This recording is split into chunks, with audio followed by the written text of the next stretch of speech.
participer à la fête de l'UMA. J'ai tellement hâte, je suis tellement fière, je suis tellement contente parce que c'est déjà un festival très important, qui est très connu, même pour moi qui ne suis pas une artiste française.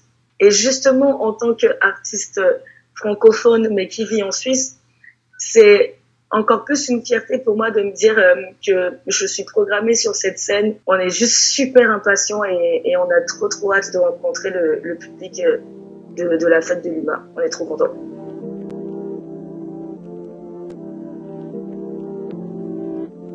Je dirais d'abord que c'est une musique hybride parce qu'il y a une idée de fusion de genres en fait dans mon projet entre la musique rap, la musique reggae, la musique africaine, surtout essentiellement au niveau du choix des instruments et de la forme que je vais amener en fait à des morceaux de rap, ce qui peut avoir une certaine originalité en fait parce que je vais essayer d'aller puiser dans les racines de ce qui m'a fait aimer la musique pour essayer de créer un pont et de rendre ça moderne en fait. D'où l'idée de Future Roots. C'est un peu l'idée de créer une contradiction équilibrée.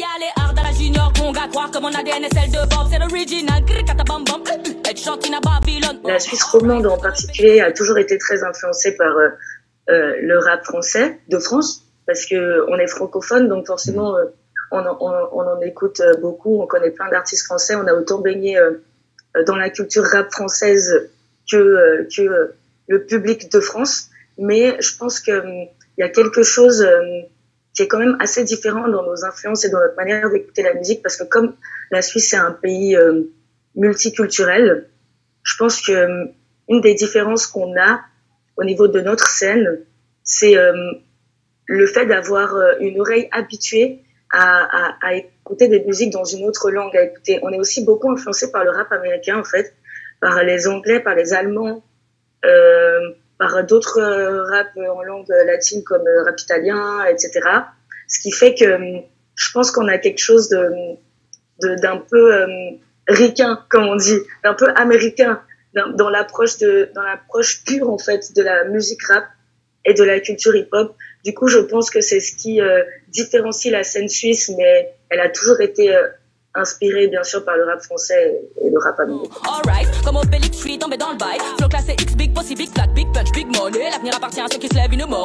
Pour moi, la musique que je propose en fait va avec un univers complet. C'est pour ça que j'aime bien toucher à tout ce qui se rapporte à cet univers en fait.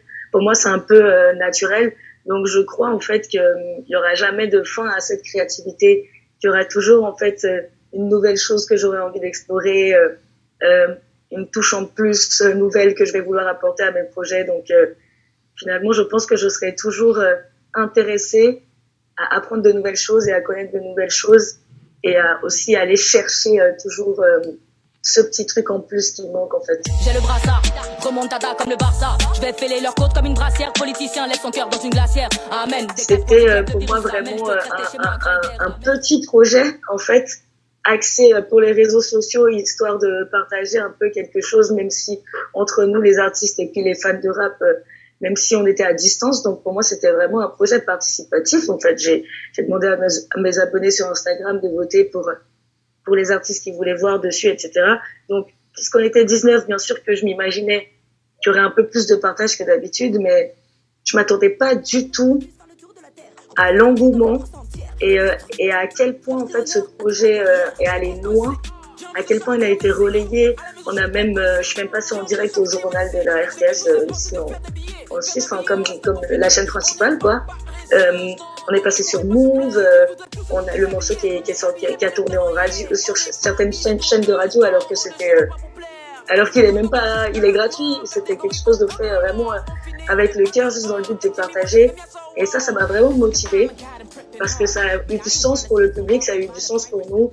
Les artistes ont créé un lien, donc ça m'a donné envie d'en faire un deuxième. J'en ai fait un deuxième par après. Je compte en faire un autre cette année et pourquoi pas un par année jusqu'à pendant très longtemps.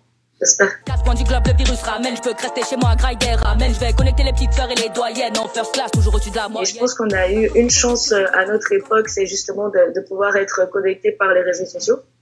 Parce que Pour moi et pour plein de mes collègues artistes, rappeurs, rappeuses, ça a été vraiment, comment dire, le radeau auquel on allait s'accrocher, parce qu'on pouvait plus avoir de lien direct avec le public, alors que c'est là que prend le sens de tout notre travail. Donc le fait de pouvoir avoir les réseaux sociaux, ça nous a permis, en tout cas à moi, d'essayer de développer des idées pour garder cette créativité et continuer à pouvoir en fait proposer une alternative à mon travail qui est d'aller à la rencontre des gens, de leur faire plaisir, de partager des émotions avec eux, en créant en fait des concepts spécialement axés avec cette contrainte du on n'est pas en face les uns des autres. Donc ça nous a permis de toujours en fait garder un lien virtuel via le téléphone entre nous et le public. Et c'était important à ce moment-là d'avoir ça en fait.